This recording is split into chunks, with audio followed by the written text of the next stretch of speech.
এত ভয়াবহ অবস্থায়, ভয়ঙ্কর অবস্থায় জাহান্নাম কোনোদিন দেখিনি। দেখে আমি পিছনে হটে গেলাম। দেখি শুধু নারী, দেখি শুধু নারী। বললাম, আবে মা ইয়া রাসূলুল্লাহ, কেন সবাই জাহান্নামে যাবে? ওরা আয়াকফুরনা বিল্লাহ, ওরা কি আল্লাহকে মানে না, সেই জন্য জাহান্নামে যাবে?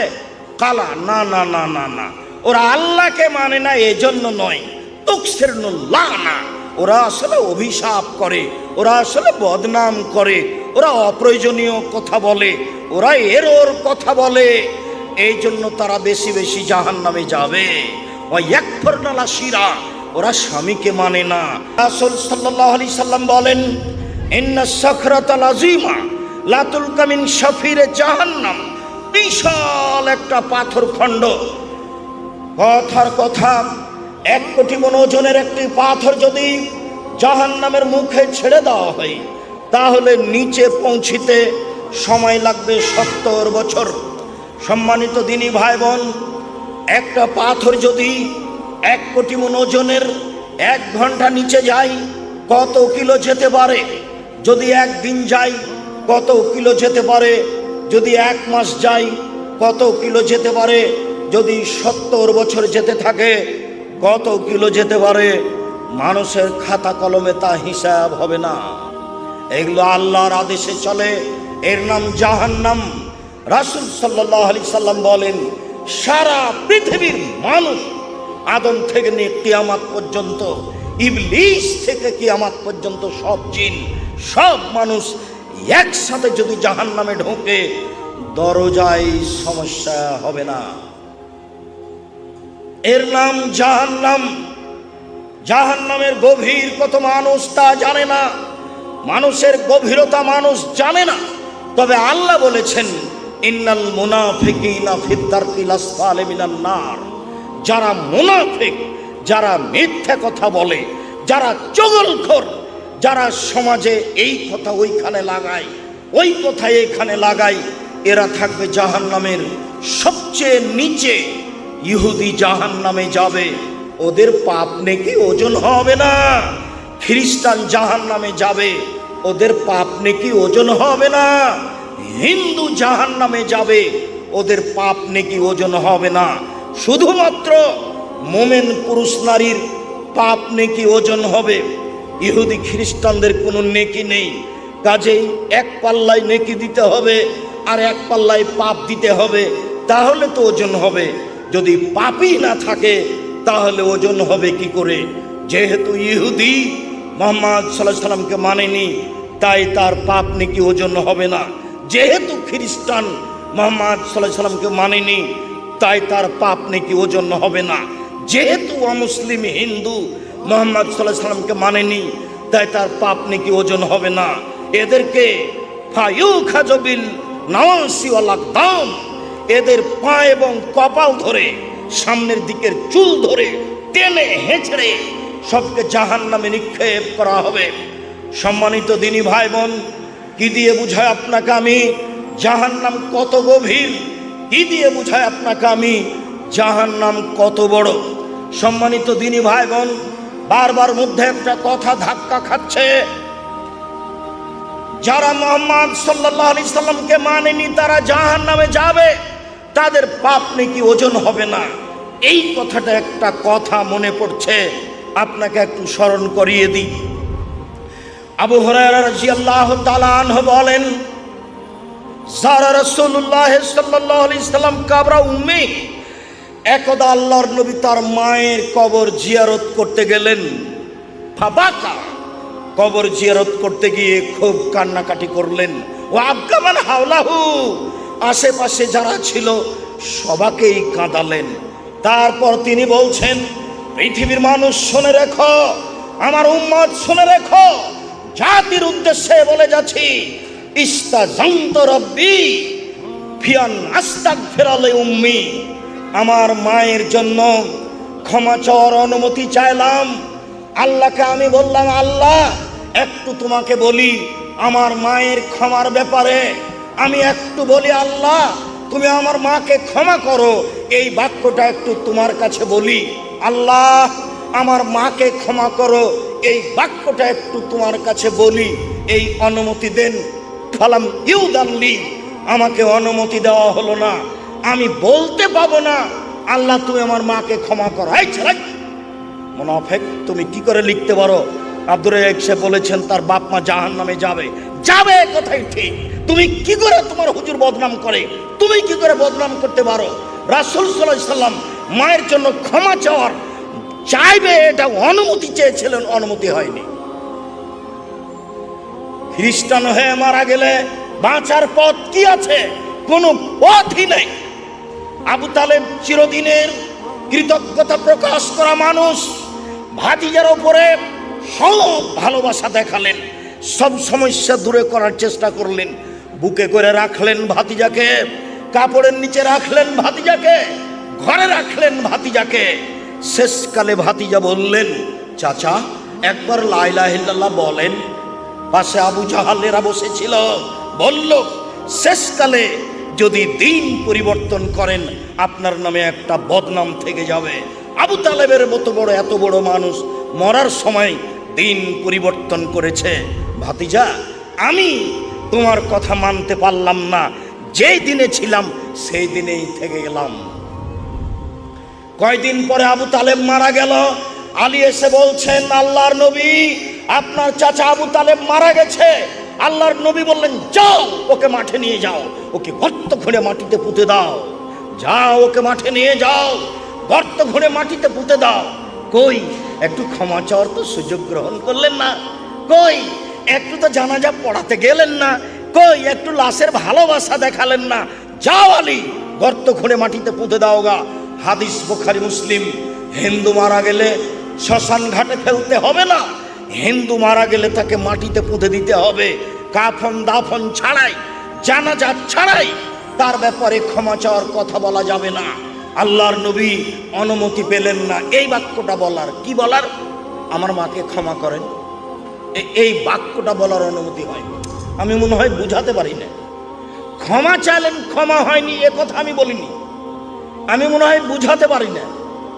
আমি কি বুঝাতে পারছি? বুঝতে পারছেন? মানে ক্ষমা চাইলেন, ক্ষমা হলো না এটা নয়, ক্ষমা চাওয়ার বাক্যটার অনুমতি চেয়েছিলেন।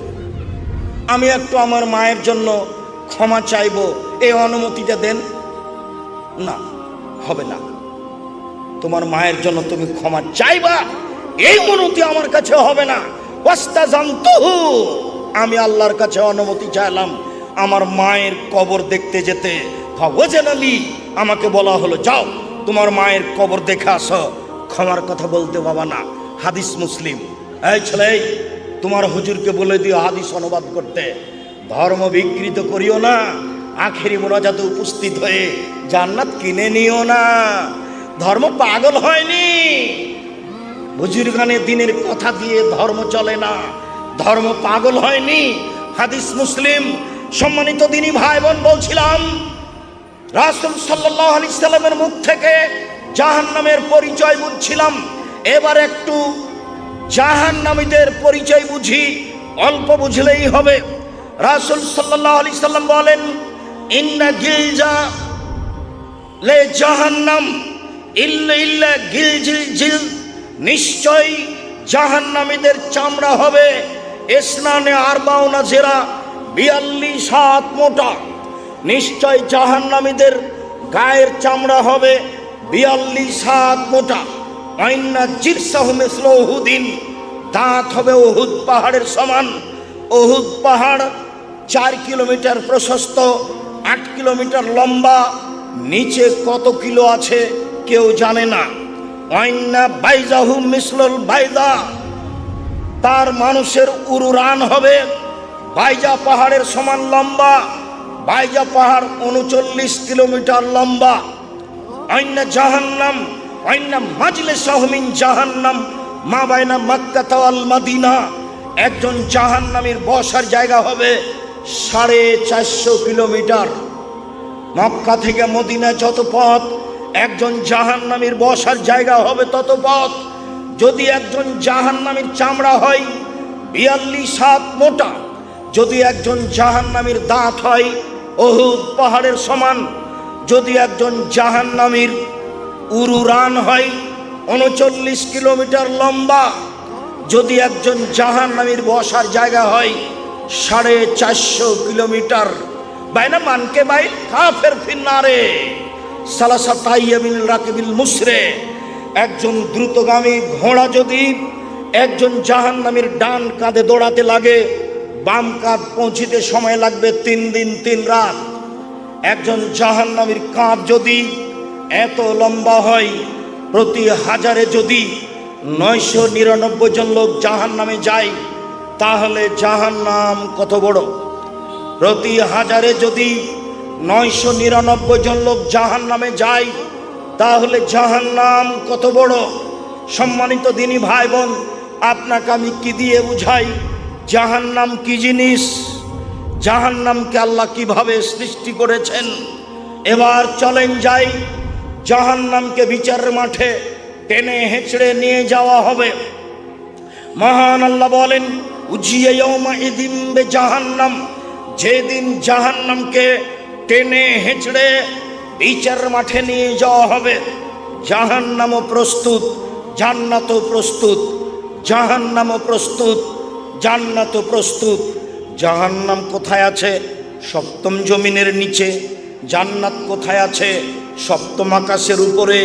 জাহান্নাম জান্নাত কোথায় আছে আল্লাহই ভালো জানেন। আল্লাহর নবী একদা রাতে সালাত আদায় করছিলেন। একদা তিনি চন্দ্র সূর্য গ্রহণের সালাত আদায় করছিলেন। সাহাবীগণ বললেন, রাআইনাহু, আমরা তাকে দেখলাম। তিনি একটা কিছু নিলেন হাত দিয়ে, তারপরে দেখলাম তিনি পিছে হটে গেলেন। সালাত শেষ হয়ে গেল। আমরা বললাম, আল্লাহর নবী কি ব্যাপার? সালাতের মধ্যে আপনাকে কিছু নিতে দেখলাম, আবার দেখলাম আপনি পিছনে হটে গেলেন, বিষয়টা বুঝতে পারলাম না। তখন তিনি বলছেন, শোনো, ইন্নী রাআইতু আল জান্নাহ, আমি জান্নাত দেখেছিলাম।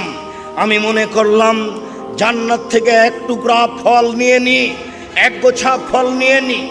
লাউলা খাস্তহু, যদি আমি এক টুকরা এক গোছা ফল নিয়ে নিতাম, লাকালতুম মা বাকিয়াতিদ দুনিয়া, তাহলে কিয়ামত পর্যন্ত পৃথিবীর সব পুরুষ নারী, হিন্দু মুসলমান বৌদ্ধ খ্রিস্টান সবাই খেত। এক গোছা ফল নিয়ে নিলে কিয়ামত পর্যন্ত খেত সবাই। তারপরে আমি সরে গেলাম, আমি দেখলাম জাহান্নাম এত ভয়াবহ অবস্থায়, ভয়ঙ্কর অবস্থায়। জাহান্নাম কোনোদিন দেখিনি। দেখে আমি পিছনে হটে গেলাম। দেখি শুধু নারী, দেখি শুধু নারী। বললাম, আবে মা ইয়া রাসূলুল্লাহ, কেন সবাই জাহান্নামে যাবে? ওরা আয়াকফুরনা বিল্লাহ, ওরা কি আল্লাহকে মানে না, সেই জন্য জাহান্নামে যাবে? কালা, না না না না না, ওরা আল্লাহকে মানে না এজন্য নয়। তুকসিরুল্লাহ না, ওরা আসলে অভিশাপ করে, ওরা আসলে বদনাম করে, ওরা অপ্রয়োজনীয় কথা বলে, ওরা এরর কথা বলে, এই জন্য তারা বেশি বেশি জাহান্নামে যাবে। ওয়ায়াকফুরনা লাশিরা, ওরা স্বামীকে মানে না, এই জন্য তারা জাহান্নামে যাবে। লাউ আহসানতা মিনহা আদাহারা কুল্লাহা, সারা জীবন যদি তুমি তার সাথে ভালো আচরণ করো, সুমরাত মিনকা শায়ান, তারপরে যদি কোনোদিন দেখে একটা মোটা কাপড় নিয়ে চলে এসেছ, তাহলে বলবে জিন্দেগিতে তোমার কাছে কোনোদিন ভালো দেখিনি। সব কল্যাণকে অস্বীকার করে দেয়, এই জন্য ওরা জাহান্নামে যাবে। জাহান্নাম বলতে নারী আর নারী, জাহান্নামের অধিকাংশ মানুষই নারী। আর একটু পরে হবে, আপাতত এইখানে রেখে দিলাম।